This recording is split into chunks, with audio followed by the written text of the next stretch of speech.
লালগড় জঙ্গলমহলের এক অন্যতম জায়গা এবং বিখ্যাত নাম বলা হয়, বিখ্যাত জায়গা বলা হয় লালগড়কে। আর সেই লালগড়েই লালেদের আমল অর্থাৎ বাম আমলে তোলপাড় করেছিলেন, শোরগোল ফেলেছিলেন একজন, তিনি ছত্রধর মাহাতো।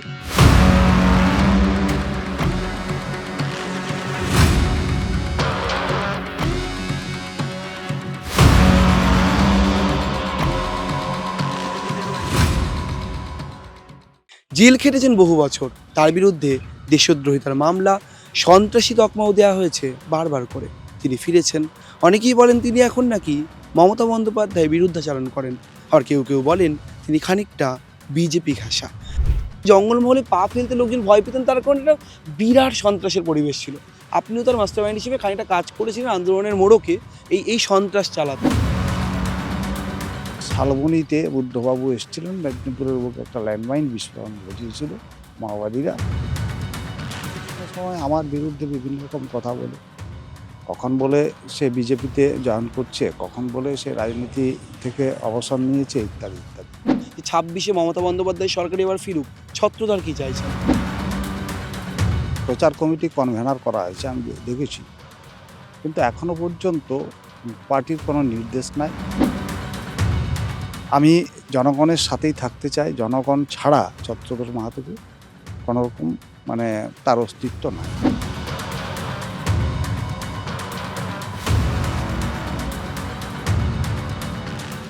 আমার সঙ্গে আজকে রয়েছেন ছত্রধর মাহাতো, যাকে এড়িয়ে জঙ্গলমহল ঠিকঠাক করে চেনা যায় কিনা তা নিয়ে প্রশ্ন থাকে নিরন্তর।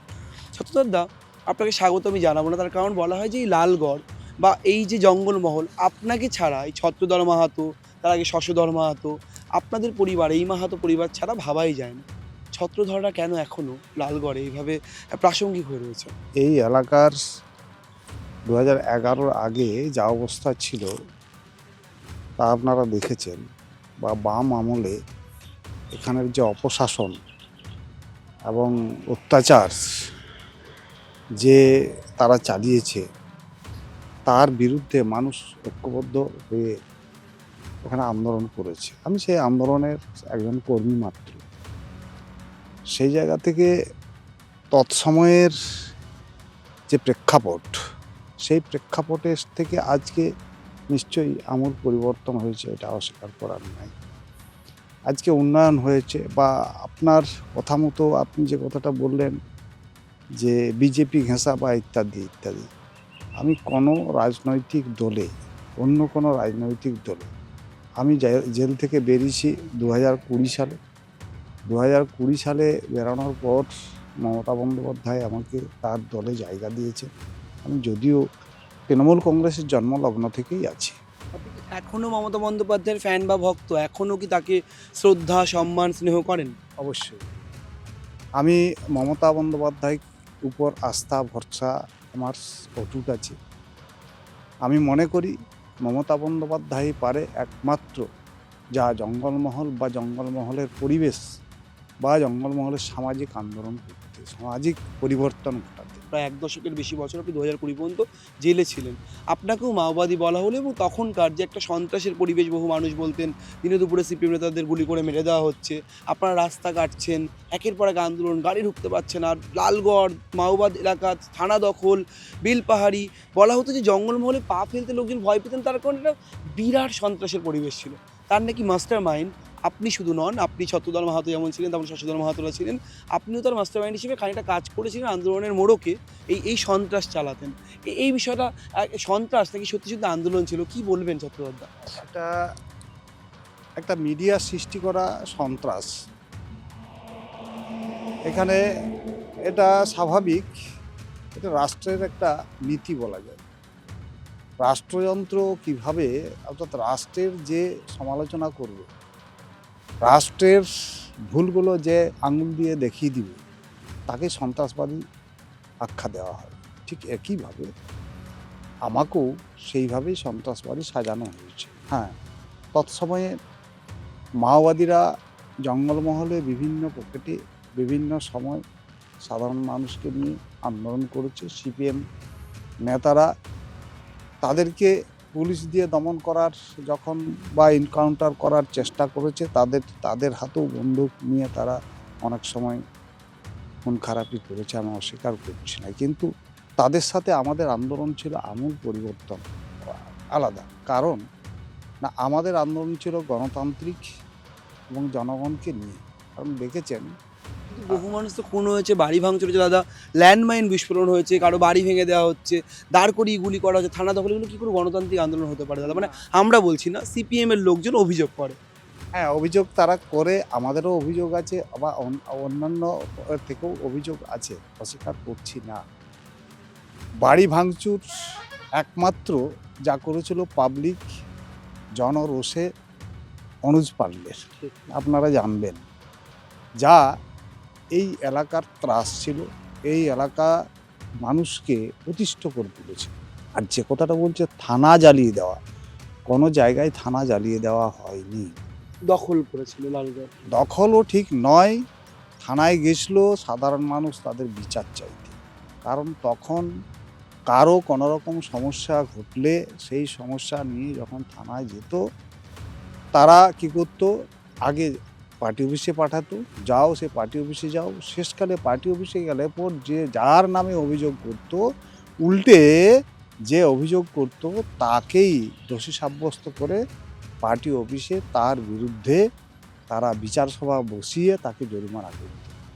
এই যে সিস্টেম, এই সিস্টেমের বিপরীতে সাধারণ মানুষ হেঁটেছিল।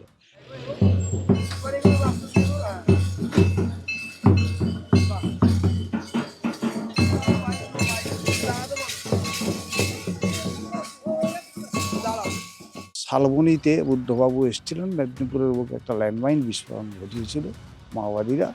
তার ফলে সুদূর এখান থেকে 50 কিলোমিটার দূরে ঘটেছে, সেখানের ঘটনাকে কেন্দ্র করে এখানে এসে তারা পুলিশি অত্যাচার করে এবং চিতামণি সহ প্রায় 15 জন মহিলা তারা তাদেরকে জখম করে তারা আহত হয়, কারো হাত ভাঙে, কারো পা ভাঙে, কারো পাঁজরা ভেঙে যায়, কারো বা চোখ চলে যায়। সেটাকে সেই ছিল একটা সবথেকে এই আন্দোলনের টার্নিং পয়েন্ট। এটা দেখে সাধারণ মানুষ আর কি বলবো, তাদের পিছন দেওয়ালে ঠেসেছিল, যার ফলে আর কোনোরকম তারা পথ না পেয়ে তারা পথ অবরোধ করেছিল। প্রথম পর্যায়ে পথ অবরোধ অবস্থায় ছিল 2 দিন। তারপরে বিভিন্ন সামাজিক সংগঠন, অর্থাৎ এখানে যে আদিবাসী মানুষ, প্রান্তিক মানুষ, তাদের যে সামাজিক সংগঠনগুলো, সেই সংগঠনগুলো যোগদান করে তারা সম্মিলিতভাবে এই এলাকায় রাস্তা কাটা ইত্যাদি করে তারা পথ অবরোধ করে। এটা কারণটাই এটা যে পুলিশ ঢুকে তারা অত্যাচার করছিল, পুলিশকে আটকাতে। দাদা দাদা এই মুহূর্তে লালগড় বা জঙ্গলমহলের বিস্তীর্ণ এলাকা যথেষ্ট উন্নত, হয়তো মানুষের জল নেই, নিকাশির সমস্যা, দুর্নীতিগুলো আলাদা অভিযোগ। তো লালগড় বা জঙ্গলমহল অনেক পরিবর্তন হয়েছে। এই পরিবর্তনের মূল কাণ্ডারি আপনি নিজেও একটু আগে বলছিলেন যে মমতা বন্দ্যোপাধ্যায়ের উদ্যোগেই এই এত উন্নতির ছোঁয়া পেয়েছে। আপনি লালগড় বা জঙ্গলমহলে মমতা বন্দ্যোপাধ্যায়ের অবদানকে কীভাবে দেখেন, এতভাবে উন্নত হয়ে যাওয়া? না, অবশ্যই এখানে 2011 সালের থেকে তো আমূল পরিবর্তন, এটা তো কেউ অস্বীকার করতে পারবে না। এমনকি মমতা বন্দ্যোপাধ্যায়ের যে কট্টর বিরোধী, তাকেও স্বীকার করতে হবে যেখানে উন্নয়ন ঘটেছে। ছত্রধর মাহাতো আগামী 2026-এর নির্বাচনকে কী চোখে দেখছেন? অনেকে আপনার বিরুদ্ধে নানান রকম রাজনৈতিক পরিবর্তনের কথা বলছেন, কিন্তু কোথাও গিয়ে আপনি কি এখনও মমতা বন্দ্যোপাধ্যায়ের উপরেই ভরসা রাখছেন যে 26-এ মমতা বন্দ্যোপাধ্যায় সরকার এবার ফিরুক? ছত্রধর কী চাইছেন? না, আমি সেটাই মনে করি, এবং মমতা বন্দ্যোপাধ্যায়ের বিকল্প এখনো পর্যন্ত আমি মনে করি পশ্চিমবাংলাতে নাই। তৃণমূল প্রার্থীর হয়ে প্রচারে ছত্রধর মাহাতোকে দেখা যাবে? শুনুন, এখনো পর্যন্ত আমাকে প্রচার কমিটি কনভেনার করা হয়েছে, আমি দেখেছি, কিন্তু এখনো পর্যন্ত পার্টির কোনো নির্দেশ নাই। যে ছত্রধর মাহাতো 2026-এ কোন দলের হয়ে প্রচারে নামবে বা কোন দলকে সাপোর্ট করবে? যেহেতু আপনি একটা বিস্তর জঙ্গলমহল এলাকার একসময় একচ্ছত্র নেতৃত্ব দিয়েছেন। বিভিন্ন সময় আমার বিরুদ্ধে বিভিন্ন রকম কথা বলে, কখন বলে সে বিজেপিতে জয়েন করছে, কখন বলে সে রাজনীতি থেকে অবসর নিয়েছে, ইত্যাদি ইত্যাদি। তা আমি আপনাদের মাধ্যমে জনগণের কাছে এই বার্তাটাই দিতে চাই। শুনুন, রাজনীতি আলাদা জিনিস, রাজনীতি থাকবে, চিরকালেই থাকবে, যে মৃত্যু অবধি রাজনীতি হবে অবশ্যই, সেটা প্রকাশ্যে হোক বা মানুষের মধ্যে হোক, যাই হোক, যেভাবেই হোক। আমি জনগণের সাথেই থাকতে চাই। জনগণ ছাড়া ছত্রধর মাহাতোকে কোনোরকম তার অস্তিত্ব নাই। কাজে আজকে অনেকে আমার অস্তিত্ব বিলীন করতে চায়, ইতিহাসকে মুছে ফেলতে চায়। ছত্রধর নামের সঙ্গে সাযুজ্য রেখে প্রত্যেক মুহূর্তে বলেন তিনি যদি ছাতা ধরেন তাহলে অত্যাচারিত নিপীড়িত জনগণের মাথাতেই ছাতা ধরবেন। কিন্তু এখন দেখার বিতর্ক, প্রশ্ন, জঙ্গলমহল, সন্ত্রাস, অভিযোগ, জেল সব কিছু মিলিয়ে মিশিয়ে ছত্রধরের আগামীর গতিপথ ঠিক কিভাবে বদলে যায় অথবা না বদলায়। ক্যামেরায় ব্রতিন কুণ্ডুর সঙ্গে প্রতিম মৈত্র এবং রমেন দাসের রিপোর্ট, সংবাদ প্রতিদিন.in।